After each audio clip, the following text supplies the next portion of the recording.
Welcome to Soccer Morning on NASN. Here's your host, Jason Davis. Good morning, everybody. Welcome into Soccer Morning, North American Soccer Network. It is Thursday. We are here.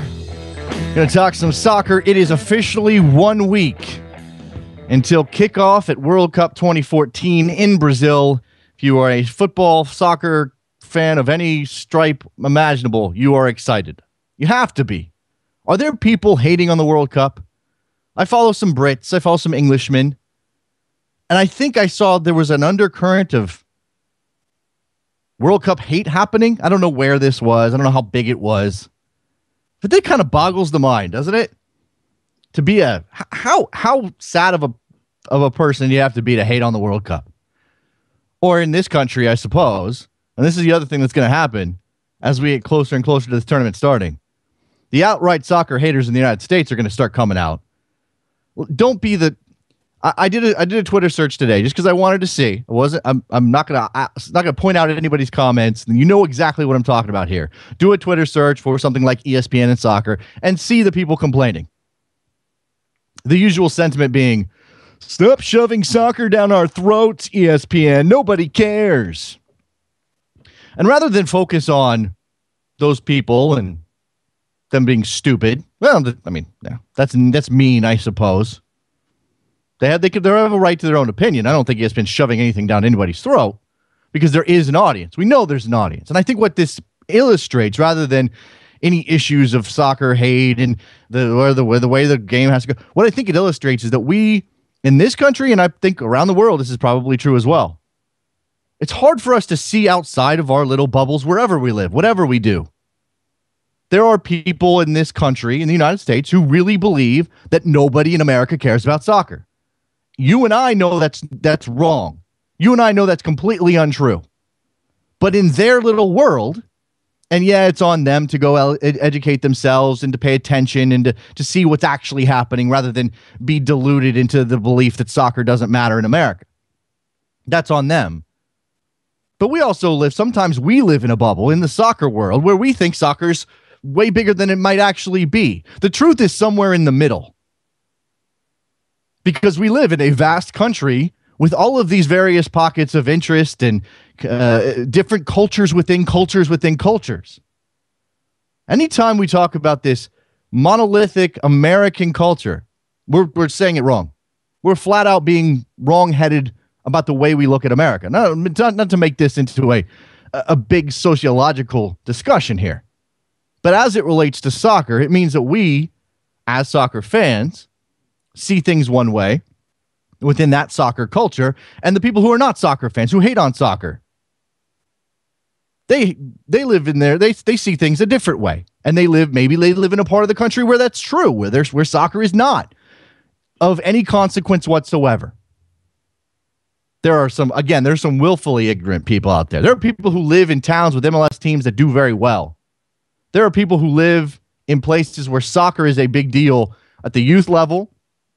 There are people who live in places where there's a lot of national team fans of various countries running around, and they still want to tell you that soccer doesn't matter. But you could see it. I mean, this is the thing that we need to stop doing, and I know I've railed about this before. And I'll get to today's lineup because it's a very good lineup on this show. We'll get to that in a second. We need to stop worrying about being validated by the polls and by the stories and by the Google data. I mean, it's all good. It's great. Google says more people search for soccer than any other sport at this time. That's fantastic. That's great. Just one little brick in the wall, though. Not a sign that soccer's blowing up. Soccer's the sport of the future. I don't care about that anymore. It's just a sport that I enjoy that's not going anywhere. For me, that's enough. I want to see my national team go win a World Cup. Yeah, sure. I suppose on some level, I want to see soccer do better in the ratings so that MLS can get more money and have better players. But sometimes we don't ask ourselves why we care about those things. And then we also address the indie element of soccer and the underground element of soccer. And some people not wanting it to blow up. And that's personally perfectly reasonable attitude to have as well. You don't want everybody intruding on your game. There's actually a very good article about this kind of phenomena at the Shin Guardian by Kyle Martino, NBC soccer analyst, former MLS player. He wrote about the snob element within the soccer community. And this is true. I think this is true of every sport, but soccer is unique in America because it is being adopted in completely new ways. When people join this bandwagon for an NFL team or a basketball team or a baseball team, they get looked down upon. People don't really want that. But it's different. This is, I don't know, live and let live, right? This is what we're looking to do here. Speaking of the World Cup, speaking of it being a week away, this is a jam-packed show talking about the World Cup. We've got Chris Paraskevis. I'm going to go with Paraskevis. He will correct me if I'm wrong with his last name. He is an ESPN FC writer who covers Greece, so we'll talk to him about the Greek effort in this particular World Cup. Are they going to be the Greeks of old? Are they going to play the way we expect them to play? Because I just watched that friendly, Greece and Nigeria at PPL Park, and let me tell you, they can play a little bit. Will they be able to do that in this particular World Cup? Also, we'll talk Nigeria and perhaps some other of the African entrants with Colanudo at 11 o'clock. And in between those two, sandwiched in the middle, Graham Parker from Grantland and The Guardian. He will join us. We'll talk his favorite storylines for this World Cup. He wrote a very cool piece because no one else, this is great, when a writer picks out something no one else is talking about. And we all, if you're an MLS fan, you certainly marked it. If you're a Costa Rica fan, you certainly noticed it. Alvaro Saborio will miss this World Cup with an injury. That is a mini tragedy, certainly for him as a player. And Graham wrote a very nice piece sort of lamenting the fact that Alvaro Saborio won't be at this World Cup, won't have the opportunity to score the goal that draws England, because Costa Rica faces England in this World Cup. So that'll be fun at 10:30 with Graham. I didn't even intend to talk about this this element of our duality, our American soccer duality, American cultural duality. Whatever. Again, your sport's not going anywhere. It's not. Soccer's here. It's not going anywhere. So let's all just relax. And the people who want to hate on ESPN for showing soccer, that's, again, they need to wake up a little bit. But we also realize, we also have to look and recognize that every one of us involved, those people bitching on Twitter, us here listening to Soccer Morning and talking about it every single day of our lives and following all the news and watching all the games, we are both parts of what is a very complicated landscape in this country. It's an easy way to say I don't know what the hell is going on, or it's kind of a way out, because we constantly want to measure where soccer is, and I just don't think it's possible. Not in any real way that's going to satisfy anybody. You can take all the numbers you want. You can call up all the people you want to ask them if they're watching the World Cup. But is that really going to give you a sense of what a country of 300 plus million people think about this sport in all the varying ways they can possibly think about this sport? Probably not. Probably not. All right, let's turn our attention to Greece. Next up, Chris Paraskevis from ESPN FC will join us. We'll talk about Greece. We'll talk about Group F. Tough group for Greece. Don't go anywhere. Soccer Morning, North American Soccer Network, NASN.TV. Support the show at soccermorning.com. Be right back. Flashcards.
2, 1, 2, 3, 4. Welcome back to Soccer Morning on NASN with Jason Davis. Back on Soccer Morning, talking World Cup. It's a week away. It's right here. It's happening very soon. One of the interesting teams for me, and I don't know, maybe I'm alone in this, but one of the interesting teams for me in this competition is Greece. And to talk a little bit about Greece, we have ESPN FC Greek blogger, blogger Chris Paraskevis from Australia right now. Hi, Chris. Hey, how you doing? I'm good. So, we can get into the details. We can talk about players. We can talk about style of play, certainly. But I always like to ask, for any team heading into a World Cup, what expectations are on this team? What's expected of this Greek side? Yeah, it's.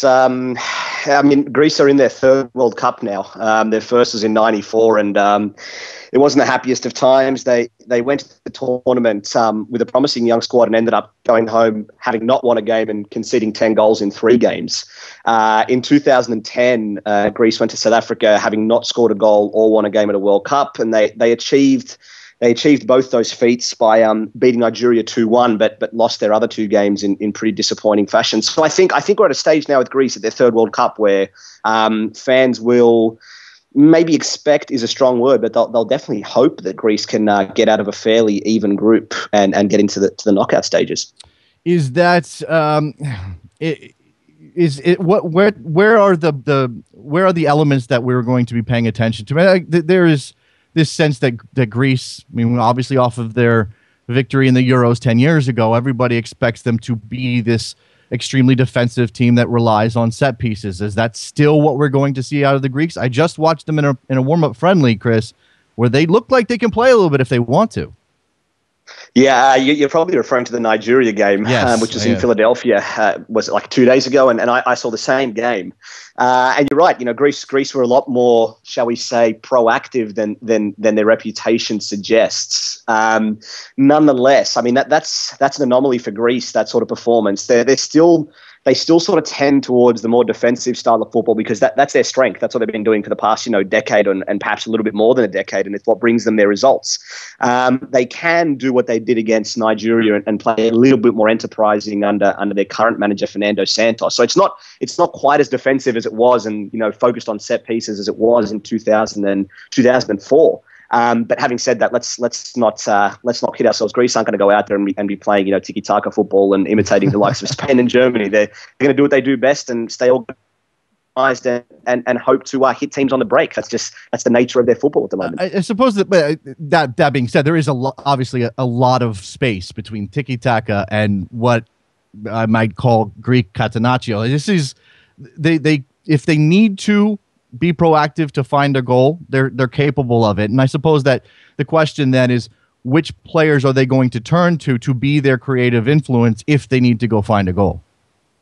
Yeah, that's a very good question because the big thing about Greece, and it's obviously been exemplified over the last couple of friendlies where they've been held to 0-0 draws by Portugal and Nigeria, is the fact that they really lack that creative spark. There's not a great deal of players within this squad who, shall we say, can create something from nothing. If you're going to be talking about players like that, it's only maybe 2 or 3, and the 3 that come to mind, Yorgos Samaras, who plays for Celtic or is not going to be playing for Celtic next season, but he has been for the last couple of years.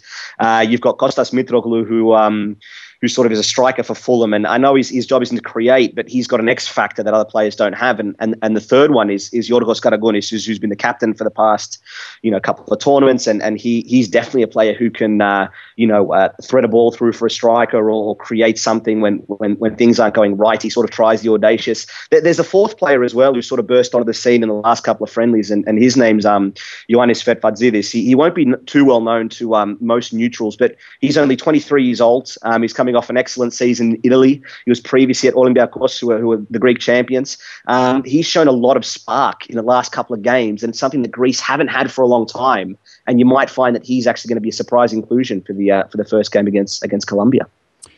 We know Samaras, we know Mitroglou, and the thing about Mitroglou is transferred to Fulham, and then, as far as I'm aware, never really made an impact there. What was the issue at Fulham, and is he fully healthy now? Yeah, I mean, to be perfectly frank with you, I think you're being quite generous with Mitroglou. It was an absolute disaster. Wow. I think Fulham purchased him with the proviso that he would rescue them from relegation. There's no doubt about it. They spent in upwards of, I think it was £6 to £12 million on him, somewhere within that region, and he pretty much barely started for them. I don't think he completed a single game for the club during his time there. I mean, he's still there, but I think personally it's unlikely he'll stay. Look, I mean, you have to remember as well that the Greek Super League, in my opinion, is of the top tier leagues in Europe, let's say the 20 or 30 that people know about, it's probably one of the weakest in terms of professionalism, especially over the last 3 or 4 years. It's really gone downhill. Mitroglou came from a competition where form and fitness just weren't up to the standards of, let's say, the English Premier League. He struggled to adapt. There were a lot of injury problems. New manager came in at Fulham and saw Mitroglou, didn't like what he saw. So he's been battling for the past 6 months.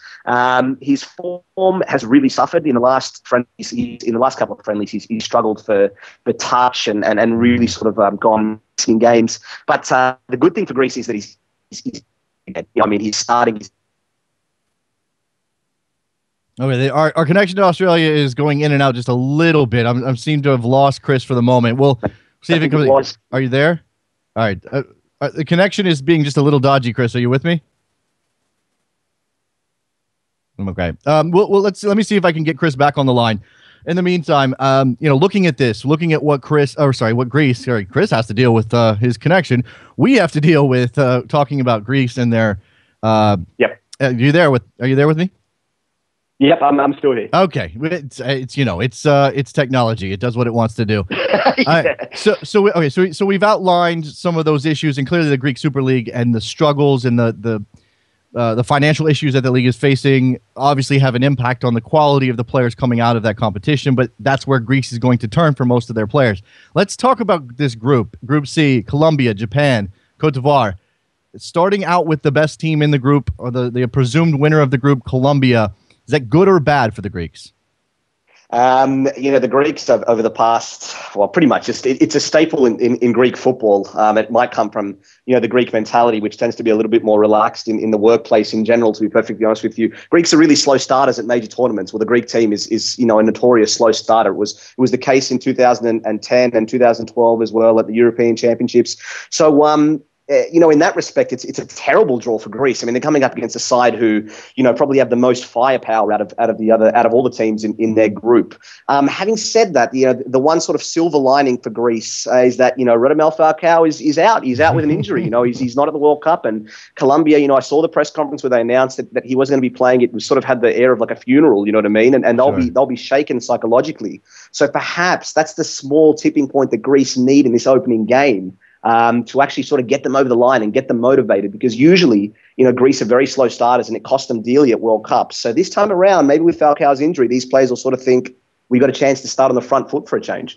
And it does look like, based on who's in this group with them, and it goes Colombia, Japan, Cote d'Ivoire for the Greeks, that it sets up for them to play the traditional Greek style of football and frustrate both two teams in Colombia and Japan that are known for their technical ability. Certainly, Japan less dangerous in scoring goals, but obviously the goal for Greece will be to limit their chances and, again, find a set-piece goal, find a counterattacking goal.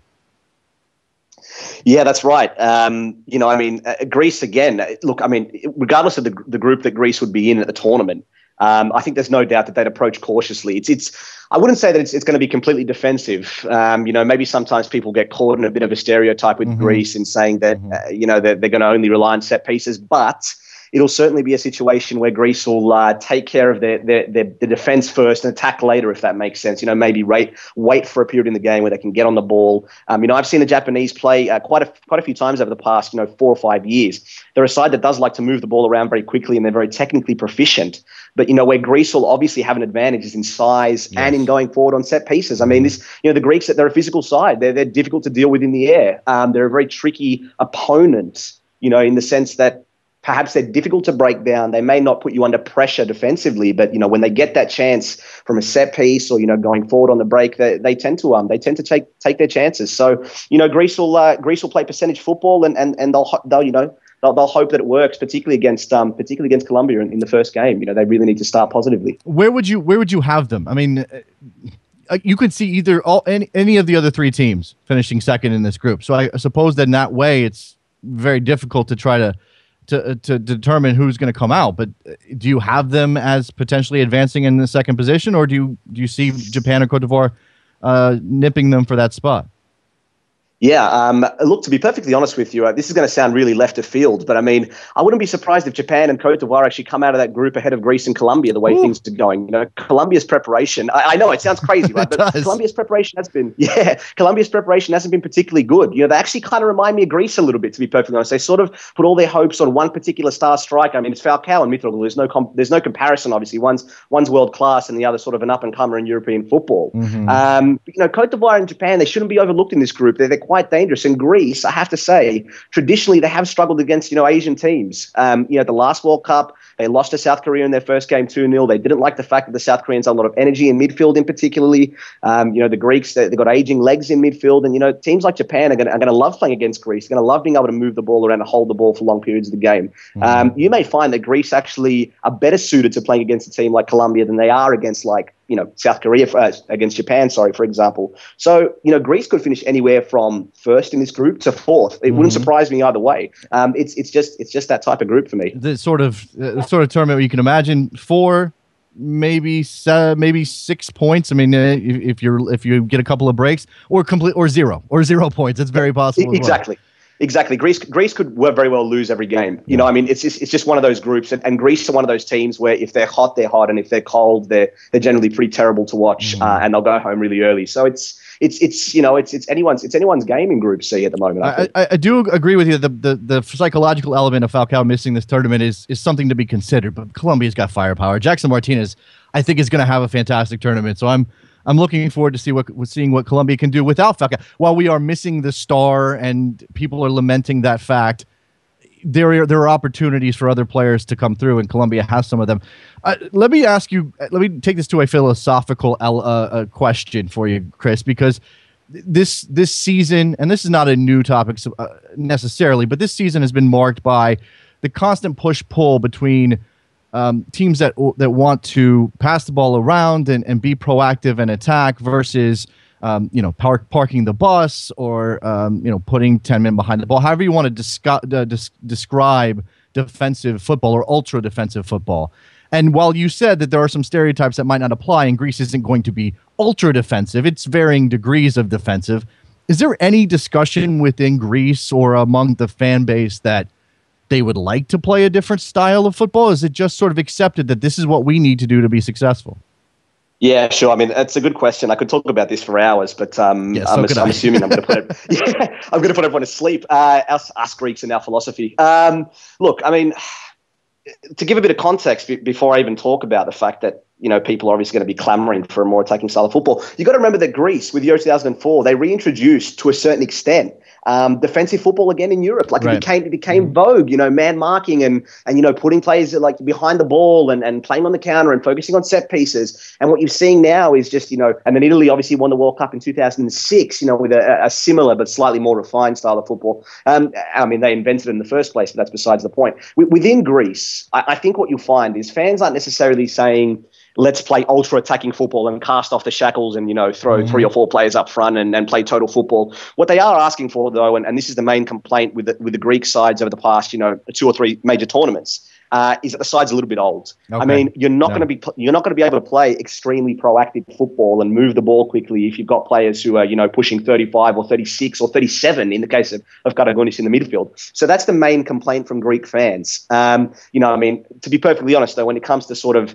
defensive football versus attacking football, I think any fan in the world will tell you whatever gets us to win. Yes. It's nice to be philosophical and say that Barcelona are playing glorious football, but those fans over there will turn on that club, if they're getting knocked out of the group stage of the Champions League, regardless of the type of football they're playing. Yes. And it's the same with Greece. A successful tournament on defensive football, people will be saying, look how organised we are, look how well disciplined we are. And if we go out of the group stages with defensive football, people will be clamouring for more attacking style. But at the moment, I think it's more tending towards the argument of let's put some younger blood in there. Let's put players like Fetbadzidis in there. Let's blood for the future, which really isn't happening with Greece at the moment. That is interesting. Winning trumps everything, and I think it's it is an interesting sort of luxury to be able to talk about style of play and attacking versus defensive. And again, these aren't necessarily, it necessarily has to be one extreme or the other. There's a lot of middle ground there, and a lot of countries play a middle ground style of football. And we'll see if the Greeks fit our stereotypes, Chris. Which are you warning us against believing that Greece is going to be exactly that same old Greece, or are you saying that they're good, in order to be anywhere close to successful in this World Cup, they're going to have to be that team? Yeah, I mean, look, I think everyone with a semblance of common sense, regardless of their leanings towards, let's say, attacking football or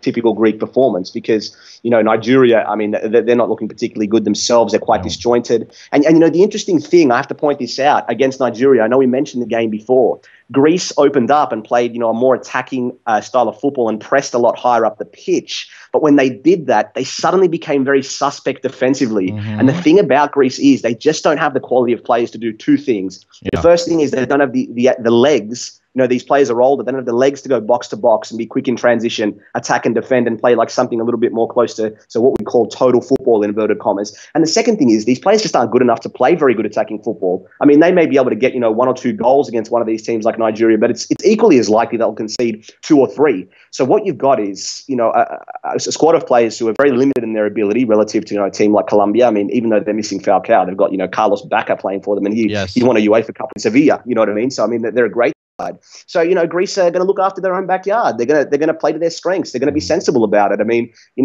as Dirty Harry says, a man's got to know his limitations, and this team know their limitations, and they play to their strengths. It's as simple as that. Chris Parakevis covers the Greek national team for ESPN FC, joining us from down under. I appreciate staying up late and talking to us about Greece, Chris. Thank you very much.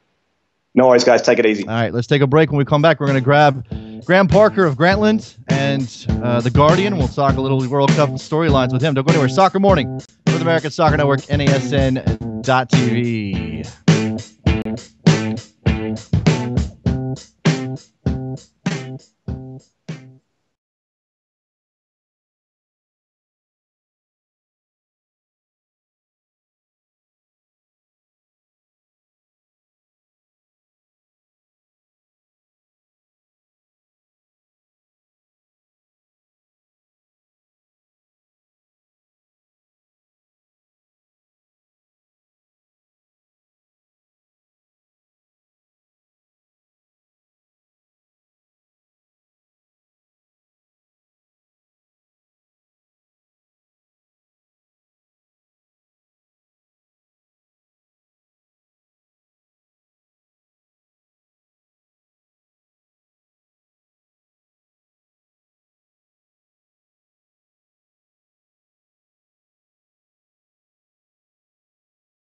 Welcome back to Soccer Morning on NASN with Jason Davis. Back on Soccer Morning and joined now by an excellent writer and a really good guy, Graham Parker from Grantland and The Guardian and other places, Al Jazeera as well.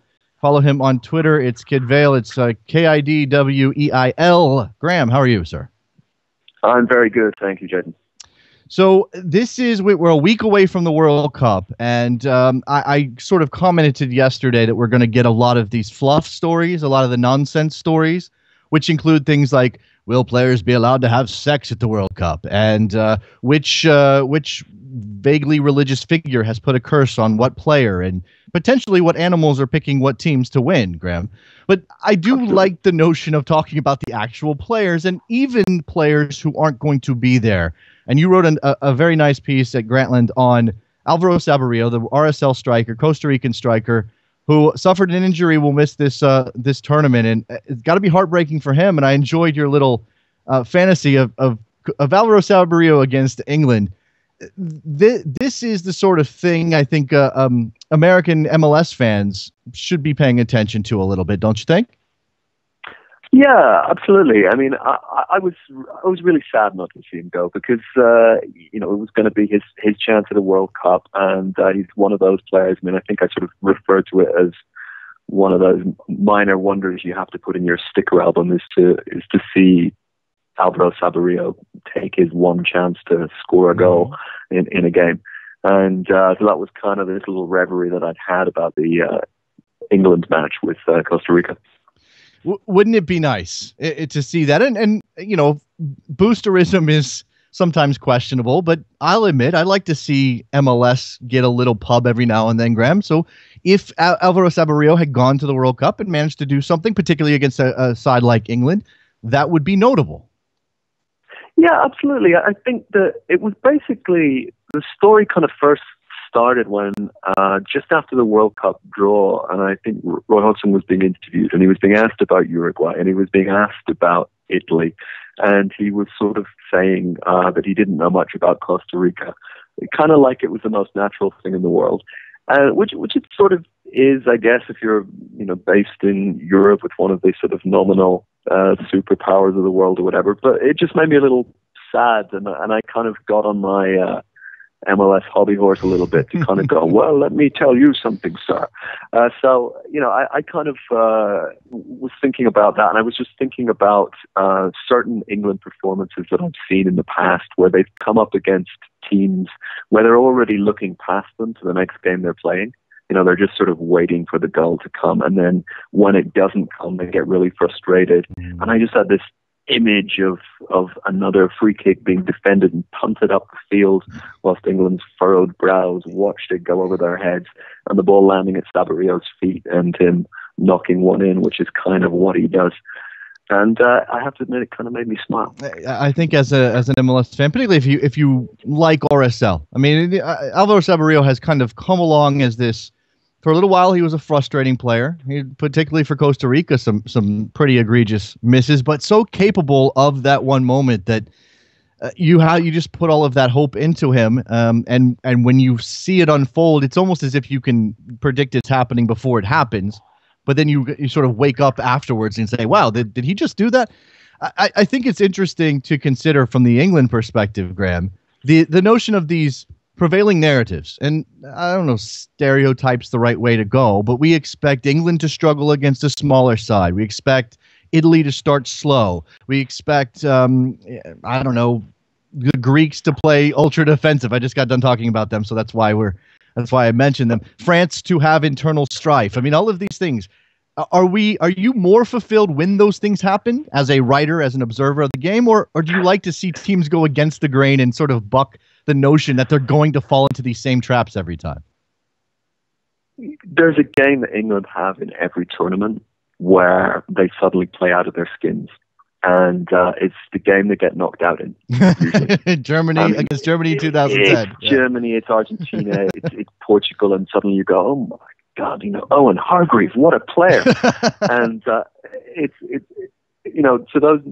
those narratives kind of exist so that those other games can stand out in relief to them. And as somebody who's sort of, lived in England for many, many years and followed them in World Cups, and would get caught up in the atmosphere of people following a World Cup around me and so on. And, and you'd see them having an opening draw against Switzerland or something like that, and then just going on and getting that little bit of momentum. And then there's this point about an hour into the game where you kind of go, oh, this is their game. Mm-hmm. And you know that it's possible that they will get through it, but there's no way they're going to win the next one after that.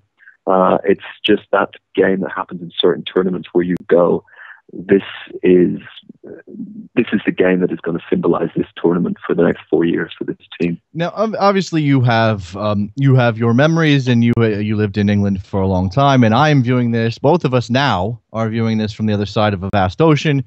And I've never lived in England myself, but this certainly seems like a different tournament in the build-up, just from this removed perspective. That this isn't quite the same. England are going to go win it, or England's capable of winning it, or even with the media, which they will do still, but even with the media sort of undercutting the team at every turn. Do you get that at all? Do you sense that at all?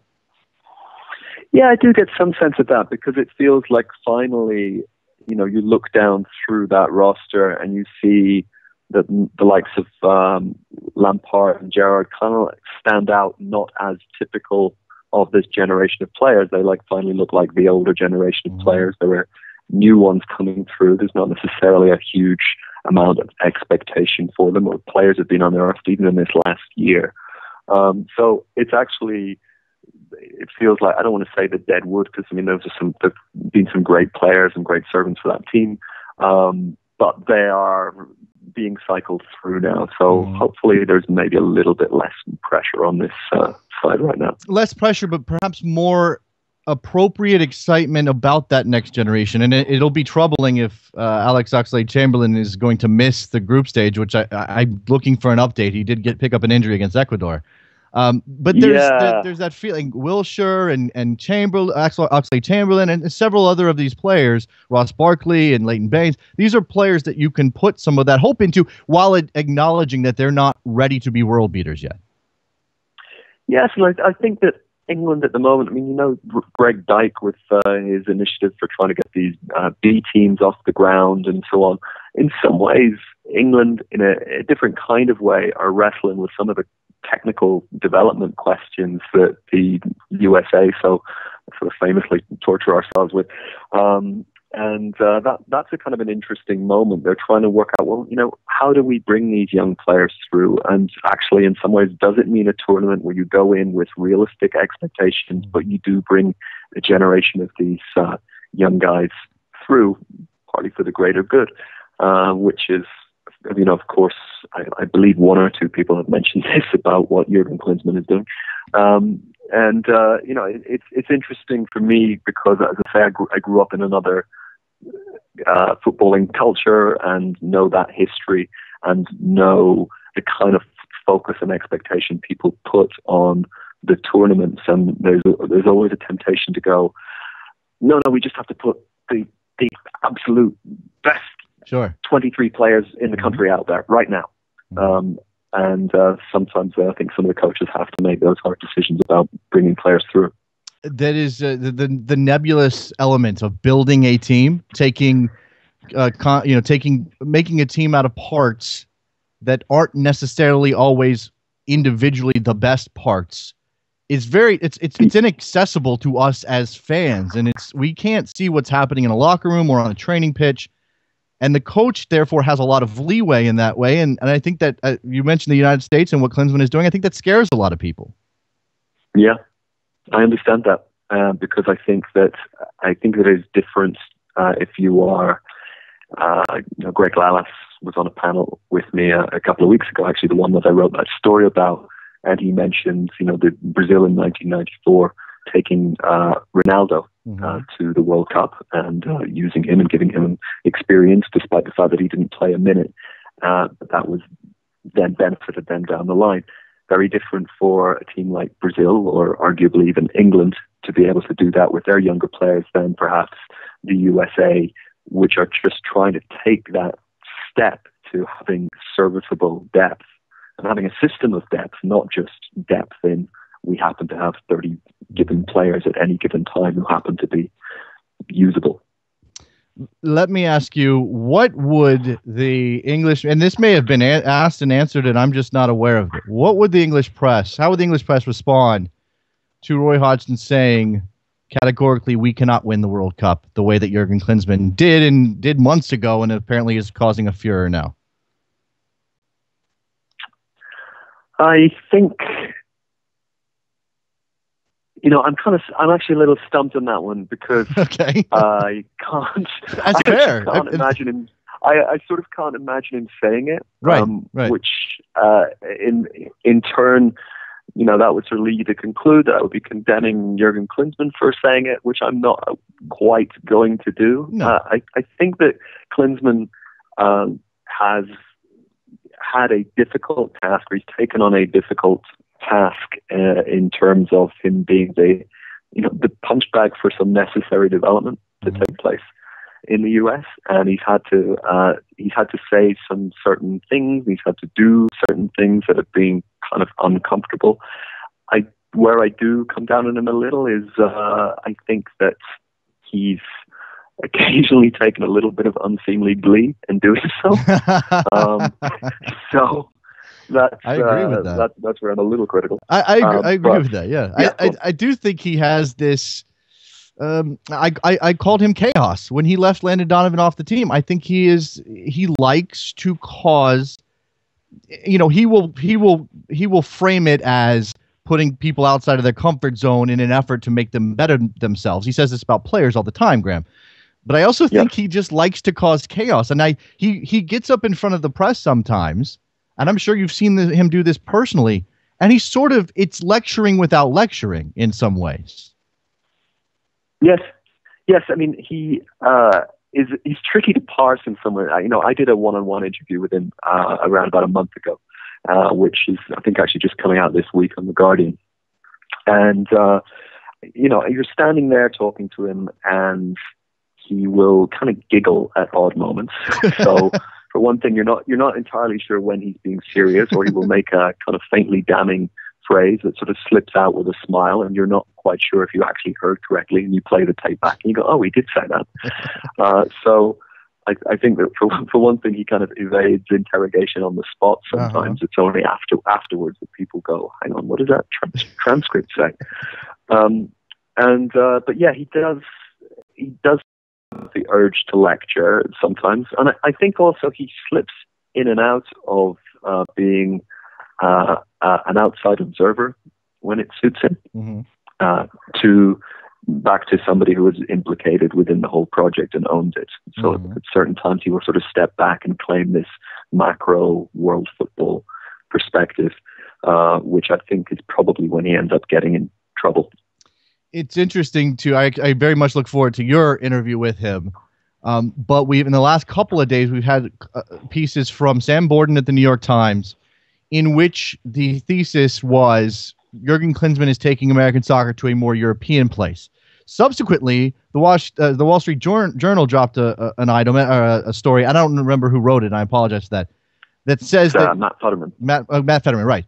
Who said that? And essentially, the idea was that Jurgen Klinsmann is trading on the Americanness of this team, and that's their biggest strength, and he's going to make them use that to their full advantage. And I think that while they seem to be in opposition with one another, I think they are together. They sort of explain Jurgen Klinsmann in a lot of ways. We can't have a full explanation, but those two pieces coming out almost just a day apart sort of tell you all you need to know about how Jurgen Klinsmann is going about this. He doesn't have, I don't think he's got solid ideas on any front. He just kind of, I don't know, he's not winging it necessarily, Graham. I don't think anybody has that sense, but he's not beholden to any one idea. No, and I think that can be his strength. I mean, I really think it can be his strength. And I suppose I have a vested interest in that, because part of what he will talk about is this, the new era of globalization, and what that means, the 3 million Americans who are eligible, who are living overseas, for example, and the different footballing traditions they will have been trained in. I asked him about his experience of the 2006 World Cup and working with those young players, and kind of what he said to them to allow them to believe when they were being absolutely, sort of murdered in the press before a ball was kicked in that tournament. And the expectation was very low and so on. I sort of said, well, how do you talk to them? How did you do that? And did you learn anything from that you were going to bring to this group of American players? And he was saying, well, yes, there are some things, but also today's player is a different animal in some ways. You have to deal with social media. You have to deal with the globalization of the game and their expectations and so on. So I think he's somebody who his flexibility is such that it allows him to adapt and not just keep repeating the same mistakes out of fear. There's also that creates frustrations as well, because it means that it's hard to pin him down, and it's hard to say, well, what exactly do you stand for then? What are we actually building on here? If we're other than just constantly tearing down the past. He is the spirit of modernity, for better or worse. Yes, he has this very fascinating ability not to be bothered one little bit by any questioning of his motives or his operation or the decisions that he makes. And I suppose that's good for American soccer in a lot of ways. All right, Graham, I'm going to let you go, but since we started off this conversation by talking about Alvaro Saborío missing out on the tournament and there being a little bit of heartache over that, I'm going to ask you, and I'm not going to ask about teams and who you're rooting for, but I will say I imagine that like most writers, you're interested in stories. Where's the story that what story coming into the tournament are you most interested in? Or I suppose what player are you most fascinated by and their potential to contribute? Oh, wow. There are so many on the spot.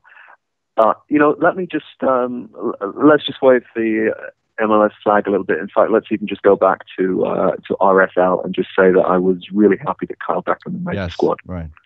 I think he's going to be fascinating to follow. I would love him to be right up there with Alexi Lalas as the cult haircuts that children will remember in 45 years.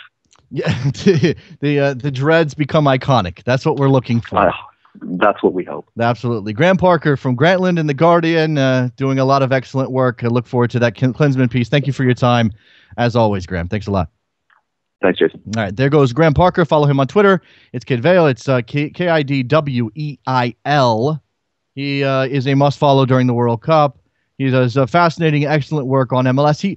He has the ability. It's not just the stories. It's not just where he looks for his inspiration. It's his ability to drill down and get into elements of those stories that you aren't thinking about. But then when you read what Graham writes, it strikes you. That's very interesting. That's a fascinating way to look at it. Excellent stuff. Designated player column, piece. What do they call those areas at Grantland? I don't know. Is it a blog? Am I downgrading Graham if I call the designated player at Grantland a blog? Because I don't think it feels like a blog. Nothing feels like a blog anymore. I went for no reason whatsoever. I decided to clean out my inbox last night. My Gmail inbox, because I noticed that my percentage of my 15 gig space was getting a little high. So I went back to the oldest emails I had in my inbox. Archived stuff. I opened up my Gmail account in 2005. So we're talking about, what is that? 9 years of stuff. 9 years of stuff. And I started my my blog in 2008, and I'm looking back and I'm reading through all this. I'm looking at these emails about the blog, and I'm just sort of struck by how different the landscape is. I don't just mean for me as this person who writes and talks about soccer. I just mean in general. 2008, 2009, even heading into the World Cup in 2010, anything interesting at all was coming out of an independent blog run by some guy in his spare time. Not just me. There were a lot of them.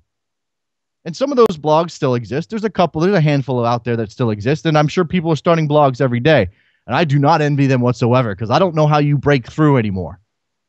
Because while soccer is not a mainstream phenomenon in any real sense of the word, we get on the game gets on ESPN. There's 7 different channels that cover it. There's all of this stuff. ESPN's got a website and SI's got a new website, and there's a Fusion starting up, which looks interesting, and I'm contributing a little bit, full disclosure. So there's all of these things happening that weren't happening in 2010 or 2008 when I started. And it's just sort of fascinating I don't know if it means anything. I'm not going to say that because we've shifted from independent blogs being where anything interesting was happening to all of the people who used to do that now being professionals or doing it for a living and doing interesting things in mainstream environments like SI, like ESPN, like Fusion, like all of these places. I don't know that it means anything about the growth of the game. I just think it's interesting to see. Changes your perception, though. It changes your perception of the way Americans are consuming their soccer information. So, I mean, it's worth highlighting those blogs that do still exist that started 5, 6, 7, 8, 9 years ago. Like Denord, like Dirty Tackle. How long has Brooks been doing it? 2008, I think he started. And now he's on Yahoo, and so it's got this sheen of professionalism. But it's essentially the same blog Brooks has been doing for 5 years. 6 years, whatever that is. All right. We've got Colin Udo coming up in 5 minutes to talk Nigeria, perhaps some of the other African entrants into this World Cup. We can ask him about Ghana, the United States facing Ghana in their first World Cup group stage game. So that'll be interesting to talk to Colin about. In the meantime, phone lines are open, 347-756-6276. I don't really want to get further into Klinsmann's quote about the United States not being able to win the World Cup. I think it's a non-story. I have opinions on it, but considering the quote is from 6 months ago, and considering where the United States fits into the international soccer world, and considering that Klinsmann himself is German, I just don't know why it's a story. I don't. I think that if an American coach said it, it would be sort of different. And in fact, Bruce Arena did say it in 2002, leading into that World Cup in Japan and South Korea. And this is courtesy of Dan Dickinson, Gothamist Dan on Twitter. I saw him tweet this out last night in response to somebody asking whether or not any other coach had said it. Bruce Arena said, we're not going to win this World Cup. Then they went on to beat Portugal, and obviously, they made their quarterfinal run, and it was the best World Cup the United States had since 1930. And I don't know that in that environment in 2002, nobody paid attention. And if they did, they went, yeah, he's right. Not good enough. So what's changed between 2002 and 2014 that all of a sudden this is a thing? Does it go against American sporting ideals? Yeah, sure it does. Sure it does. Does that matter? No, not at all. I don't think Jurgen Klinsmann's going to Brazil thinking, well, we can't win this. I'm just not going to bother. I'm going to put out a weaker lineup, get some guys some experience. Maybe we'll enjoy the scenery, have some nice Brazilian lunches, partake of the nightlife. No, of course not. No. He'll put out what he thinks is his best team. It may not be what you think his best team is, but he'll put out what he thinks is his best team for that game. They'll either succeed or fail, and it won't be because Jurgen Klinsmann doesn't think they're capable of winning the World Cup. It'll be because they're not good enough, or if they succeed, it's because they are. That's the reality of it. And I don't know, the flip side of it, and I've seen a couple of people mention this. Simon Evans in my Twitter feed not too long ago. What if he had said, yes, we can win the World Cup? What would the reaction be then? Incredulousness? Is that a word? Incredulity. That's the word. People throwing up their hands. What is he talking about? No, they're not good enough to win the World Cup. Why would he say that? How ridiculous. So that's that element of soccer snobbery that says that we have to We have to question anytime anybody says something that doesn't seem to fit our picture of how the game works. If a coach or a player or a fan says my team is capable of doing something and the perception is that they're not, man, the building comes down on top of them. No. Crazy. How ridiculous. And I love when the dynamic is European American. And I'm not saying we're put upon here. But anytime an American says anything about how capable a player is or how capable a team is, there's going to be a European coming in behind him saying, "Oh, you're an idiot." 661, you're on the air. Oh, hey, this is Robert calling from Alaska. Hey, Robert, you got about a minute, man. What's up? Okay, real fast. I was talking about since a week away from the World Cup, and right now, you know how you think the first week of the World Cup is going to get overshadowed with the NBA and NFL still going on? And no. No? I think that more than ever before, because ESPN is putting so much into this, I think more than ever before, we're going to see those things happening at the same time and think of them as relatively equal. And maybe that in 2000, I don't really remember 2010 because I wasn't paying attention to the NBA. I didn't care about them. I didn't care about the NBA in 2000. I'm not going to care about the playoffs in 2014. So for me, it's difficult to know. But I'd be interested to see if a fan of both sports can give us some perspective on whether or not this particular tournament seems like it's on a more level playing field. Because ESPN is putting so many resources into this tournament that I can't imagine it's not going to feel super, big, massive, huge, all of those things. Okay, that's all right. That's just what I want to ask. I appreciate the phone call, Robert. Thanks a lot, man. All right, there goes. We got to take a quick break and get Colin Udo on the line.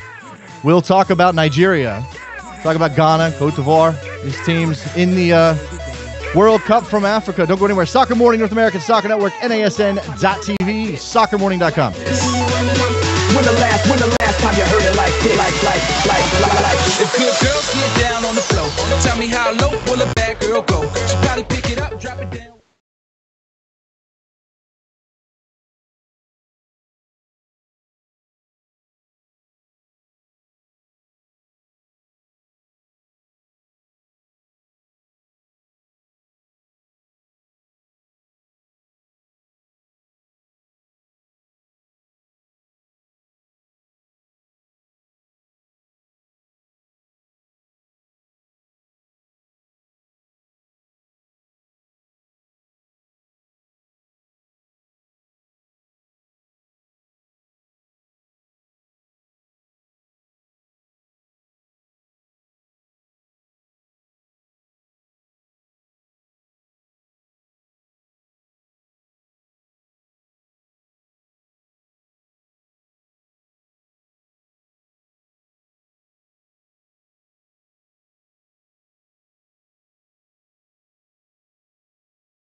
Clothes and breeze blocks.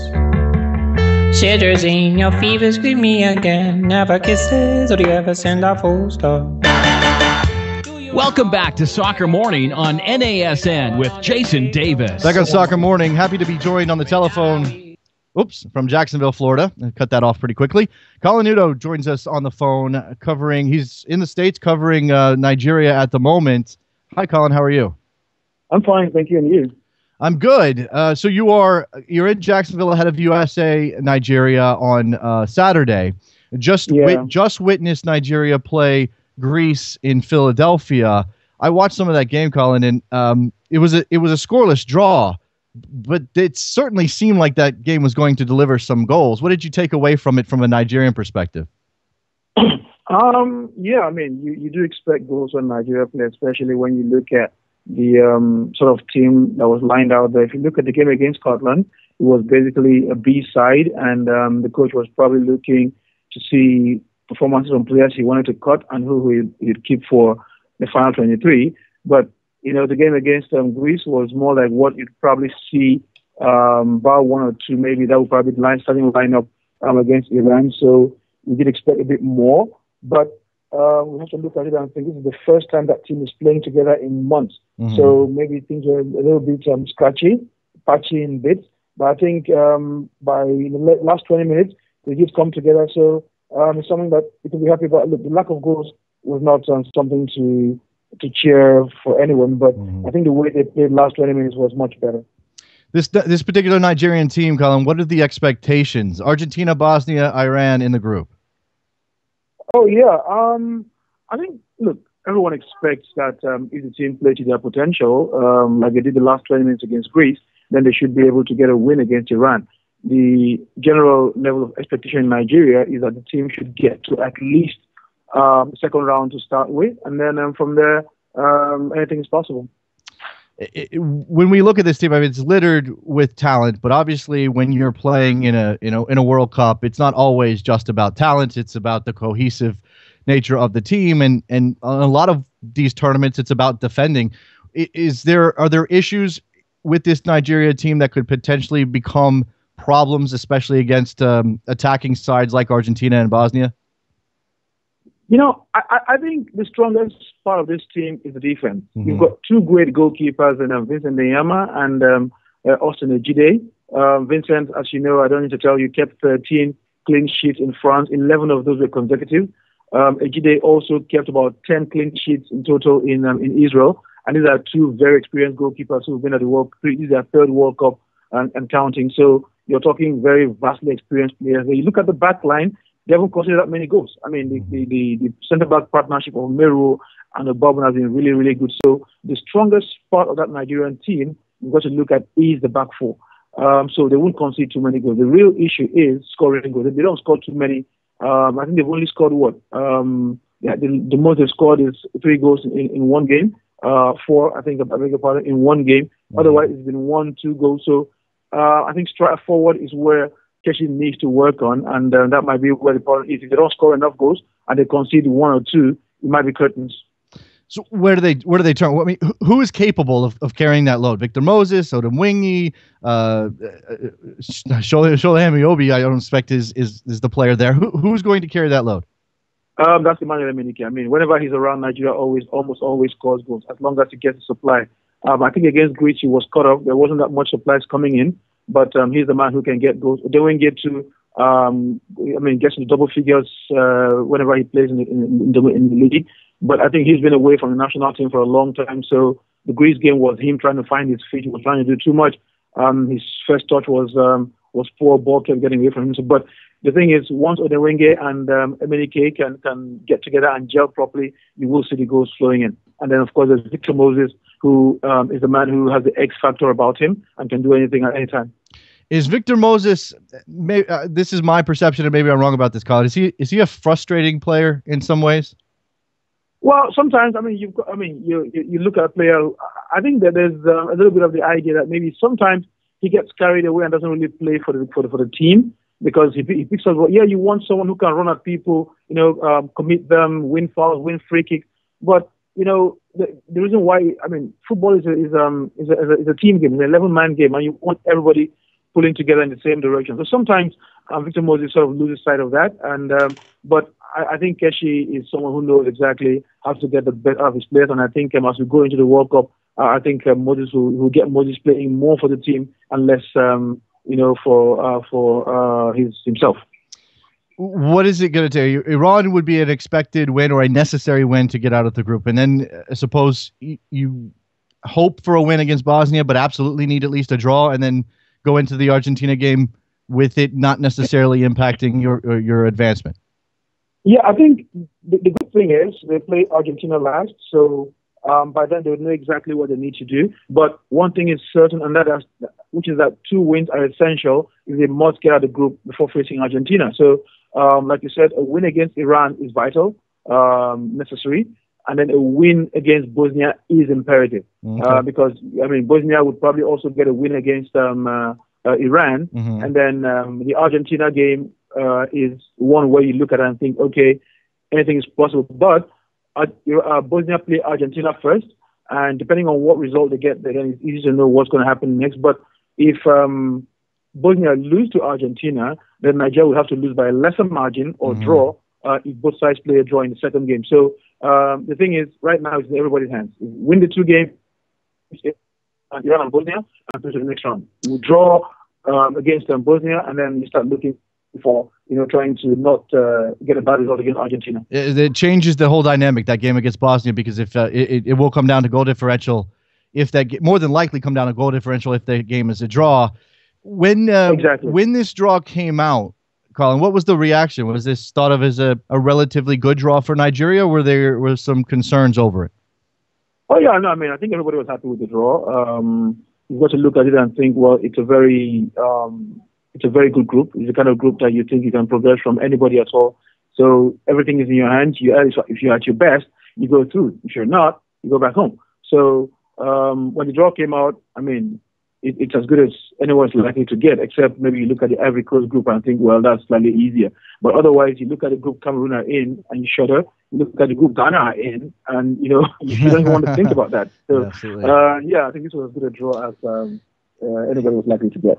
Before we move on to Cameroon and Ghana and get your insight there as well, the preparations, the warm-up games for Nigeria, in a general sense, I mean, we talked about the result against Greece, and obviously we're all looking forward to see what the United States and Nigeria will put out there on Saturday.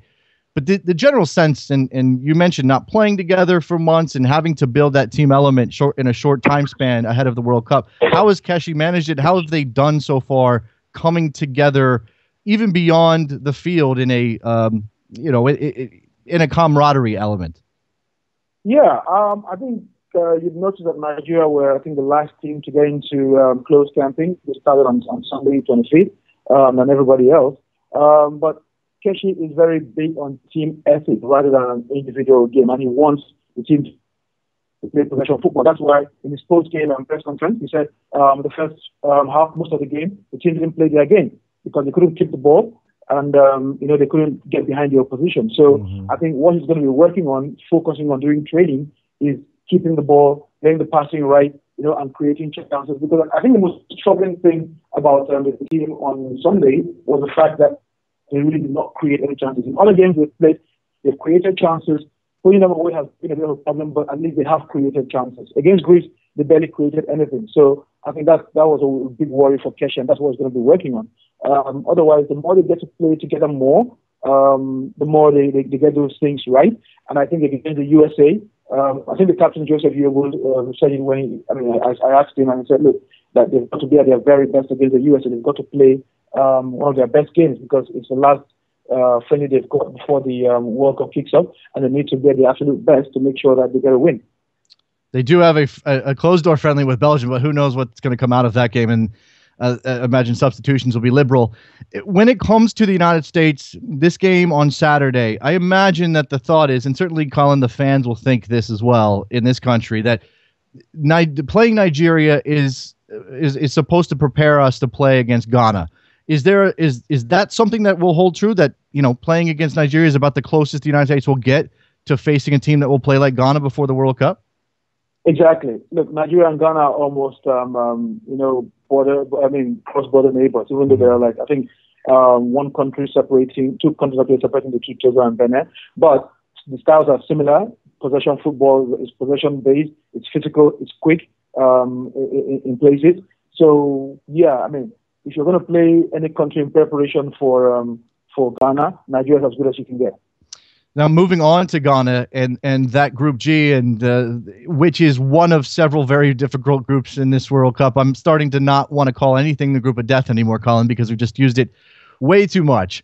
But the United States and Ghana, collision course in their first game, and I suppose that the question will be how much of that we've beaten them in the last two World Cups plays into Ghana's hands. Well, the thing about Ghana is, I think I've been saying this right from when the draw came out, that if there's one African country that can make it out of a group like Group G, Ghana would be the one because they've got the mental strength, they've got the talent, and they've also got the self-belief. So they'll look at that team and they'll look at that group and think, we can't beat the USA, we can't beat Portugal, and then we can't get a result against Germany. So Ghana will go into those games not scared of anyone, trust me. So you look at that game against the USA, Ghana knows they're position number 4. I think, having spoken to some of the people from Ghana, they think, you know what, the USA are going to look at this game and think it's time to get some revenge. So I'm going to go on a limb and say Ghana are going to take that USA game more seriously than they will take the other games from the group. I imagine that in that case, they'll probably want to start fast, and that'll be up to the United States to match that tempo. Exactly. Look, Ghana, they're a team that's very strong on midfield. They only have 3 strikers in the squad. The rest are midfielders or defenders. So Ghana's game is based on smothering the opposition in the center of the park and then moving the game out wide. So USA should really expect Ghanaians to swarm them in those opening minutes. Do you have Ghana getting out of that group? I do actually. I actually have them going as far as the quarterfinal. I think Ghana and Germany will be the ones to progress. I'm a bit worried about Portugal. They look a little, should I say, uncertain without Cristiano Ronaldo. And then even with him, there seems to be a little bit of, an issue with him. And if he gets the supplies cut off, then it's a bit tough, to get them. So, but I think Ghana can match them. And I mean, if they get a lucky break, they get a draw or even a win, then they would go through. Portugal seems a little unbalanced to me, but we'll see what happens come the tournament. You have Ghana coming out. I imagine that means do you have them coming out behind Germany, so the second place in the group? Well, something like that. Oh, you might have them winning the group. Well, you never know. Certainly. You look in 98, Nigeria were in the group with Spain, and they won the group. Sure. The issue with that, I mean, obviously, you win the group, you have a better second round matchup than if you come in second. If you come in second, more than likely it's Belgium. And while Belgium is untested at this level, Colin, I think everybody has them as a potential deep run. Well, in '94, we also had Colombia as the dark horse, and they bombed out in the first round. That's true. That's absolutely true. Let's move on to Cameroon because they are in the host group, Group A, with Mexico, Croatia, and Brazil. And that is a tougher road than perhaps even Ghana. Ghana, those are 3 good teams Ghana will face. But certainly, as you said, Ghana may be more prepared to handle this. Can the Cameroonians shock everybody and make it out of that group over Mexico and Croatia? It will look like I'm backing the African teams too much, but I think so. Brazil are really odds-on favorites to go through. But you look at how Mexico has, fared in recent months, and you've got to think Cameroon can take that. Mexico barely squeaked through by whiskers, just to get to the World Cup. I needed the US to help them qualify before they went to the playoffs.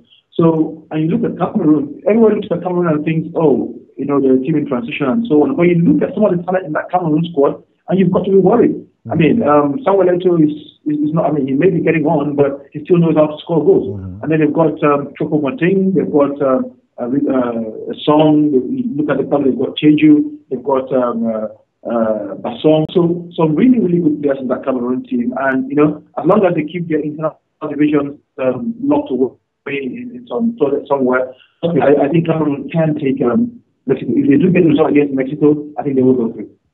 How many of the I don't have a whole lot of time left, Colin, and we could have a discussion about Cote d'Ivoire. We could have another discussion. We could have several different discussions. But how many of the African sides do you have coming out?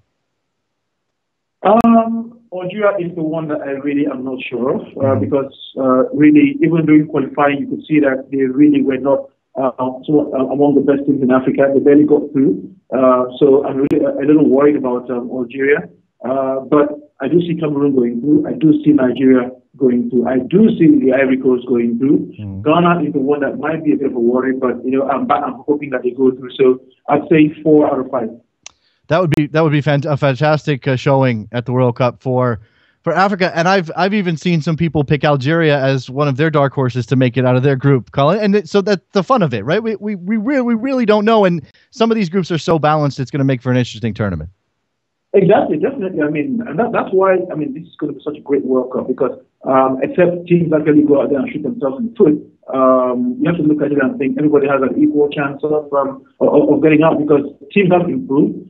Even the smaller nations have players who are playing in top clubs in Europe, which is, the pinnacle of where football is played these days. So you've got to look at it and think, well, everybody has a really good chance of advancement. So I think the World Cup will really get up in knockout stage because that's where it doesn't matter where you finish first or second, you're going to come against some really great teams. Let me turn back to Nigeria before I let you go. Two quick questions. Number one, will Keshi play his best lineup against the United States on Saturday? I should think so. Or as close to it as possible. I'm not sure there will be too much differences from the team that started against Greece. The back four goalkeeping will remain the same. Midfield also, if you're going to tinker a little bit, it might be maybe one in midfield and maybe one more up front. Otherwise, I think he will start with a very strong team against them. Second question, because we do this show from the United States. I have a listener who wants to know what the issue is with Obafemi Martins and why maybe he didn't make this team. I think the thing is, look, Obafemi Martins is a very good player, a very good striker. But I think he just didn't quite fit in the system. Keshi wanted, one striker up front. He played with one striker up front and two wide forwards in a 4-3-3 or 4-2-3-1. Mm-hmm. And I think he wanted, Emelike's first choice there. Then you've got Muke Warfor. And Martin, is kind of like a smallish striker, even though I think he should have been there because he can also link up play for a small man. He has a very good elevation when he jumps up for the ball. But I think Keshi needed, wants the big man to be the one leading the line. And when Obafemi Martins did come and play in one game, he didn't quite get the supply and, he didn't make that much of an impact. But you know what? I still think he should have been there. Unfortunately, he's not. Yeah. Colin Udo talking to us from Jacksonville ahead of USA Nigeria, giving us some insight into the African teams at this particular World Cup. He is a must-follow during this tournament. It's Colin Udo, UDOH. Excuse me. Colin, thank you very much for your time, sir. Anytime. You're welcome. All right, thank you very much. There goes Colin. Excellent stuff. Good insight. On the African sides, he's got 4 out of 5 coming out. And you know what? You look at this. Look at these groups. Really look at them. Because I know I've seen people filling out brackets. And you know what? In this tournament, more than recent ones, 2010, 2006, going back a little bit further, it has that vibe of you're kind of flipping a coin in half of these cases. You really don't. Yeah, you've got an obvious favorite in most of these groups. You really do. You get the hosts in Group A, Brazil in Group A. Yeah, they're going to probably get through. You got the defending champions in Group B, Spain. Yeah, they're probably going to get through. The seeded teams in each of these groups, maybe you've got them as locks. Colombia, well, we might see Colombia fall out. There's a possibility there. I think they're the best team in the group, but stranger things have happened. They're not a lock. Uruguay, are they the best team? Are they a lock to come out of that group? Italy's in that group. England's in that group. Costa Rica's going to cause problems, at least play spoiler, even if they don't get out. Switzerland, Ecuador, France, and Honduras. You tell me. France could have a great tournament and really surprise some people because we're never sure what we're going to get out of France, or they could fall flat, and you don't know who's going to be number 2 in that group. Argentina, Bosnia, Iran, and Nigeria. Argentina, favorites, fine. Those other 3 sides, anybody's group. Vince, what's up? Oh, hey, Jason. How's it going? It's going well. Can you see 4 out of 5 African teams coming out of that out of their groups? I don't necessarily see Cameroon getting out. Okay. I could see the Ivory Coast getting out. I can maybe see Ghana. I mean, if it isn't the U.S., it might as well be Ghana getting out of that group and spoiling what I would guess would be Portugal. Algeria, I do expect Belgium to win the group, but you could see them pipping Russia and South Korea. I'm not that convinced by South Korea anyway, so they definitely have a good chance. And when it comes to Nigeria, it is Bosnia's first tournament. They could, and who knows how Bosnia will do. They can either be volatile and be Croatia from '98, right, or they can just be like standard debutantes and let the nerves get to them and perhaps have an underwhelming World Cup. And we've seen Nigeria, and they absolutely have the talent. But that's not what I wanted to talk to you about, Jason. I know. I was transitioning. It's called good radio. Vince, what's up? I wanted to talk. Just a general sense of the people, in the United States when it comes to the team, and definitely the feelings that everybody has when it comes to Klinsmann and what he's done and everything. I don't care about what Klinsmann said because it doesn't matter for me personally. But I can understand why people are very nervous, especially with the draw, with everything. Because when you think about the talent that the U.S. has, the talent that's coming through, you definitely feel like the U.S. is on the cusp of having, their golden generation after the World Cup, when you really think about it. I mean, and you look at the current team, and the current team isn't young. He's brought in young players, but a lot of debutants are older guys. Brad Davis, Kyle Beckerman, Jermaine Jones. I only see one World Cup from these guys, obviously. Most of them are 32, 31, 32, 33. And then you think about the talent coming through, Jason. Like, I'm sure you're very excited about guys like Will Trapp, Jack McInerney, Louis Gill. These younger players who will most likely start either in the Olympics or we'll start seeing them debut for the United States after the World Cup. Yeah, wait, hold on, Vince. It's serious. Oh, go ahead. Well, I'm just going to jump in there. If I said, and look, I'm looking forward to the World Cup, and yeah, this is sort of a transitional team. I think it was always going to sort of be a traditional team in a lot of ways, because I think he's got, there's 20 guys on this team that you would have called pretty close to locks, maybe 19. Is it wrong if I say I'm more excited about that Olympic team than I am about this team? No, not at all. I'm excited. I'm excited for the Canadian team as well, Jason, because we have some young talents who perhaps can make the Olympic team, which is going to be difficult because I thought it was 3 CONCACAF teams. No, it's only 2 that get into the Olympics. But when it comes to the United States, Jason, I don't think the U.S. has had this, this kind of talent, ever. I mean, well, it's not proving yet, Vince. It's not proving yet. It's still absolutely. But the way I look at these guys and how they're playing, it's not going to be a case where none of them live up to whatever potential they have. Right. Some of them will, and it's exciting, especially since they're all young and they're playing really well. It's not like Will Trapp's first season in Columbus has been a disaster. Right. He's been one of the best players for the team. Shane O'Neill, assuming the Republic of Ireland don't snatch him up, he can be a very big player for the team. And then you got tons of other guys abroad. I mean, guys like Caleb Stanko, who I believe just signed a contract with Freiburg. A number of youngsters in England and in Germany. Yeah. And you feel optimistic. I mean, people would always tell me about Josie being the best of a bad bunch. That bunch isn't going to be bad anymore, Jason, especially with guys like perhaps a Patrick Mullins, who I think is going to go to the Olympics as an overage player. I mentioned Jack Mack already. The possibility of Sean Parker joining the team and the continuous development of guys like Aaron Johansson, Julian Green, who I believe will become a great player. You don't get praised by Pep Guardiola if you're just some scrub in the system. So I believe that there's so much talent, and it's understandable because especially since this transition was never going to be easy, and we've gotten a taste with it with Landon Donovan essentially being phased out of the program. So, it's an interesting time to see how many of these players really develop and how, when it comes to the U.S., it's going to start being, you can be a good player, but you're not good enough for the national team, which is going to be an interesting time. It is. Because I don't think the U.S. has ever had that kind of talent before. I agree. Thanks for the call, Vince. Appreciate it, man. No problem. Let's see. Giovanni's on the line. What's it, Giovanni? Hey, what's going on, man? How you doing? I'm good. What's up? Not much, man. I was listening to you guys speak right now, or that previous caller, and I agree with that guy. I agree with everything he had to say. But I wanted to say the thing about Landon Donovan and Julian Green, man, I'm just so frustrated about that already, man. Hey, Giovanni, I'm sorry, but apparently everybody wants us to let it go. Let it go. Doesn't matter. Who cares? Move on. No, I want to let it. I let it go, but it's just I keep hearing it and keep hearing it, and it's like, oh man, it's just. All right. I'm just so frustrated about it. I understand. When this team gets on the field and we start worrying about the actual games, it's gonna be easier to stop worrying about that element.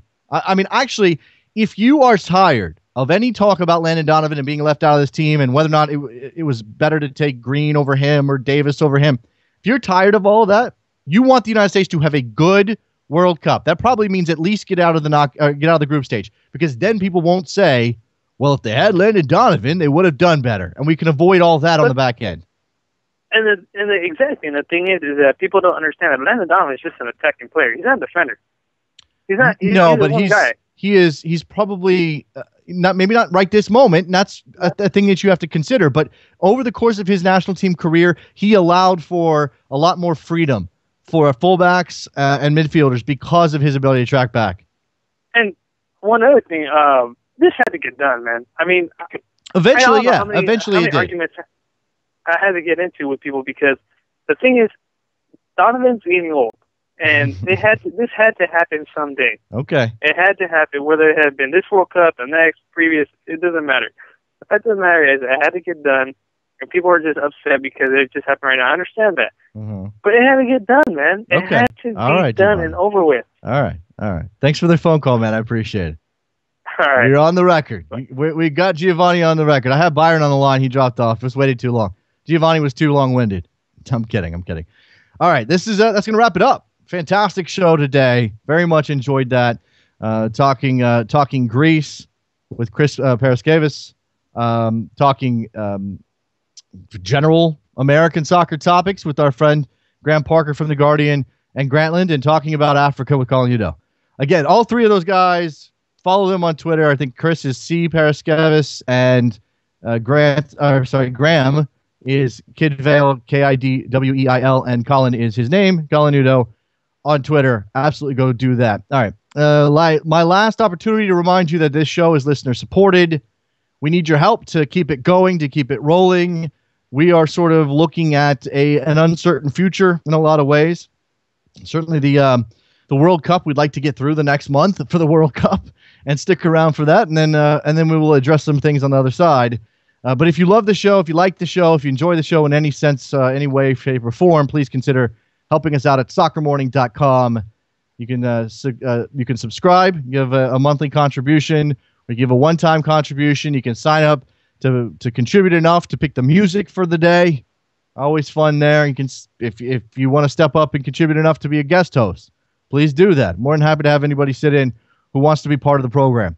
Follow us on Twitter at Soccer Morning. Give us a rating and a review on iTunes and on Stitcher. Stitcher, we need those. We need those Stitcher reviews.